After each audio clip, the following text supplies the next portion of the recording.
Hello everyone, welcome back to mom and kids care. मैं हूँ ज्योत्सना। आज हम लोग बात करने वाले हैं कि 1 साल के ऊपर के बच्चे को कॉन्स्टिपेशन या कब्ज़ क्यों होता है, उसके कारण क्या है, और मैं कुछ उपाय बताऊंगी जिसको अगर आप अपने बच्चों के साथ आजमाते हैं तो आपके बच्चे को कॉन्स्टिपेशन कभी नहीं होगा और बच्चा अच्छे से क्लियर पॉटी कर लेगा।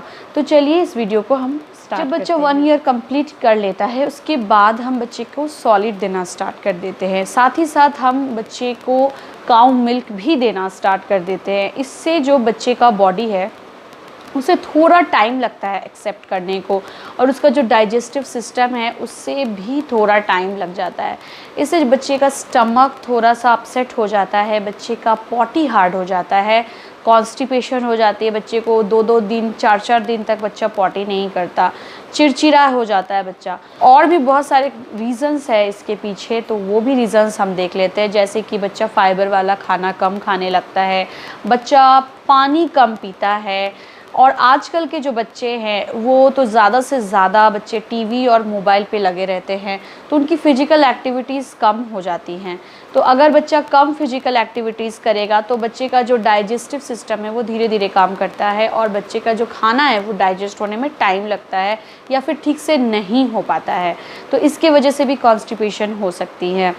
और जब बच्चे 1 साल के हो जाते हैं उनकी समझदारी बहुत ज़्यादा हो जाती है।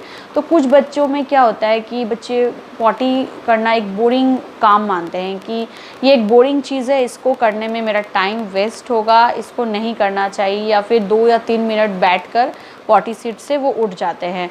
तो इससे भी क्या होता है, बच्चे का स्टमक क्लियर नहीं हो पाता है और बच्चे को ये कब्ज़ की समस्या हो जाती है। ऐसा भी नहीं है कि हर बच्चे को ही कब्ज़ होता है या फिर कॉन्स्टिपेशन होता है।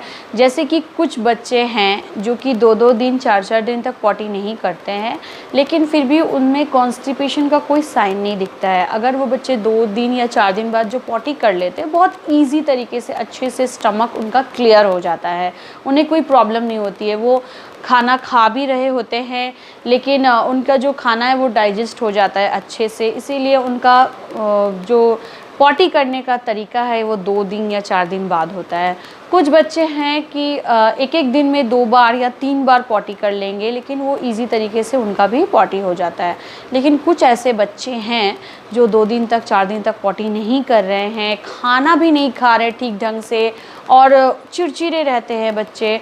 फिर जब पॉटी कराने बैठाओ तो उन्हें प्रॉब्लम होती है, क्योंकि इतना हार्ड पॉटी हो जाता है उनका कि स्टमक क्लियर ही नहीं हो पाता है ठीक से, वो पुश नहीं कर पाते हैं।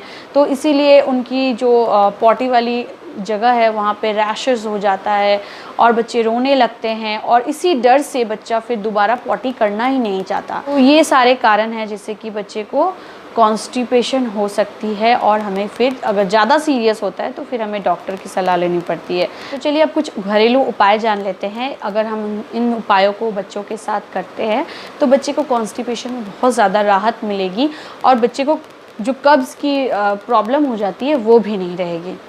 सबसे पहला जो उपाय है वो हम कर सकते हैं कि बच्चा जब मॉर्निंग में उठे तो हम उसे 1/2 कप ऑफ वार्म वाटर पिलाएं। ज़्यादा नहीं, 1/2 कप वार्म वाटर पीने से जो है बच्चे का स्टमक क्लियर हो जाएगा। दूसरा है, हम बच्चे को किशमिश खिला सकते हैं। 4 या 5 किशमिश को हम भिगो कर रख देते और उसके बाद 4 से 5 घंटे के बाद हम उस किशमिश को बच्चे को खिला दे सकते हैं, वो भी डेली बेसिस पे, वो हम कर सकते हैं। तीसरा है कि बच्चे को हम पॉटी ट्रेंड करें।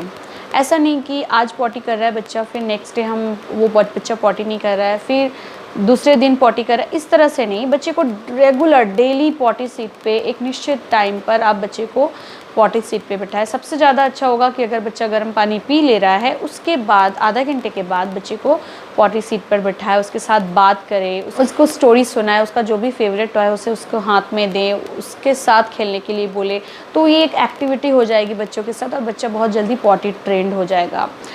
नेक्स्ट जो पॉइंट है वो है बच्चे को फाइबर वाले फूड खिलाएं। जैसे कि फ्रूट में आप पपाया दे सकते हैं, प्लम दे सकते हैं, और वेजिटेबल्स में आप कैरेट दे सकते हैं, पालक दीजिए, स्वीट पोटैटोज़ दीजिए।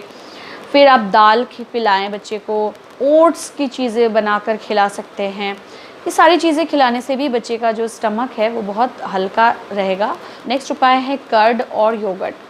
इसके ऊपर मैंने एक वीडियो बनाई है कि बच्चे को कर्ड और योगर्ट खाने से क्या क्या फ़ायदे होते हैं, आप जाकर उसको चेक कर सकते हैं। तो दही के भी बहुत फ़ायदे हैं। पता भी है कि जो दही है वो खाना डाइजेस्ट करने में कितना हेल्प करता है। नेक्स्ट पॉइंट है, अगर हम बच्चे को काऊ मिल्क दे रहे हैं तो काऊ मिल्क बिल्कुल ऐसे ही ना दे बॉईल करके, उसमें पानी बराबर से मिलाकर ही बच्चे को दे। जैसे कि अगर 100% में आपको 25% वाटर मिलाकर ही फिर बच्चे को देना चाहिए।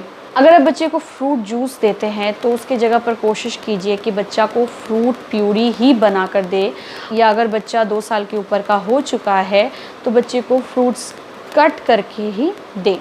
नेक्स्ट पॉइंट है, बच्चे को ज़्यादा से ज़्यादा फिज़िकल एक्टिविटीज़ कराइए, क्योंकि जैसे जैसे बच्चा ज़्यादा से ज़्यादा फिज़िकल एक्टिविटीज़ पे जाएगा, बच्चे का जो डाइजेस्टिव सिस्टम है वो भी स्ट्रॉन्ग होगा और बच्चा जो भी खा रहा होगा वो बहुत जल्दी डाइजेस्ट कर लेगा। नेक्स्ट पॉइंट है वाटर। क्योंकि अभी समर्स है तो बच्चे का बॉडी को हाइड्रेटेड रखने के लिए हमें ज़्यादा से ज़्यादा पानी पिलाना ही चाहिए। और पानी पीने से क्या होता है कि बच्चे का जो कॉन्स्टिपेशन होने का जो ये खतरा होता है बहुत हद तक कम हो जाता है। तो बच्चे को ज़्यादा से ज़्यादा पानी पिलाइए। अभी इन समर्स में आप बच्चे को लस्सी दे सकते हैं, छाछ दे सकते हैं, बच्चे को आप नारियल पानी पिला सकते हैं। तो ये सारी चीज़ें आप बच्चे को दे सकते हैं। और उसके बाद अगर बच्चे को इन घरेलू उपायों के बाद भी बच्चा में कॉन्स्टिपेशन रह ही जाता है तो एक बार डॉक्टर को दिखाने की ज़रूरत है।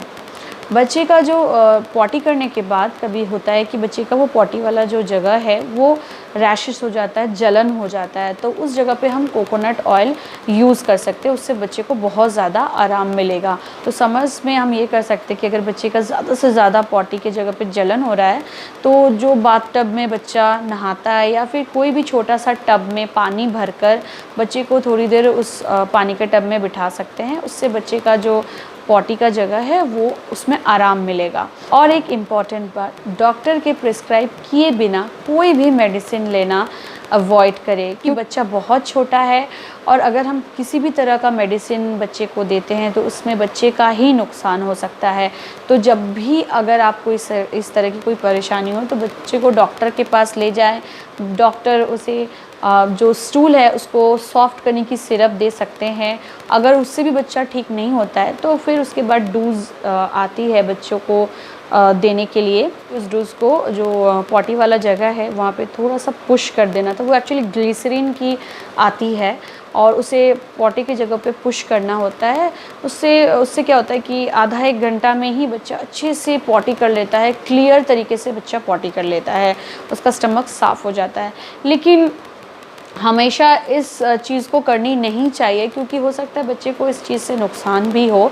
तो फ्यूचर बच्चे को कभी कोई प्रॉब्लम हो इस तरह की, बच्चे का कॉन्स्टिपेशन हो, बच्चा अच्छे से पॉटी नहीं कर पा रहा हो, सारे घरेलू उपाय हमने करके देख लिए फिर भी नहीं हो रहा हो, तो फिर वो हम सिरप बच्चे को दे सकते हैं जो कि डॉक्टर से ही प्रिस्क्राइब किया हुआ हो। हम खुद से जाकर मेडिकल स्टोर से नहीं ले सकते, क्योंकि हो सकता है ना कि बच्चे पर डिपेंड करता है कि किसी बच्चे को कोई सिरप काम करता है, किसी बच्चे को कोई सिरप नुकसान भी कर सकता है। तो हमें डॉक्टर से प्रिस्क्राइब कराकर ही कोई भी मेडिसिन बच्चों के लिए एटलीस्ट लेनी चाहिए।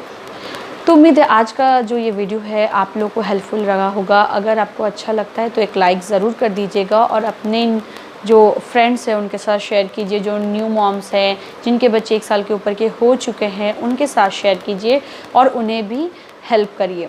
तो चलिए आज का वीडियो यहाँ पे एंड करती हूँ, फिर मिलती हूँ एक नए वीडियो के साथ। तब तक के लिए अपना ख्याल रखिएगा। बाय।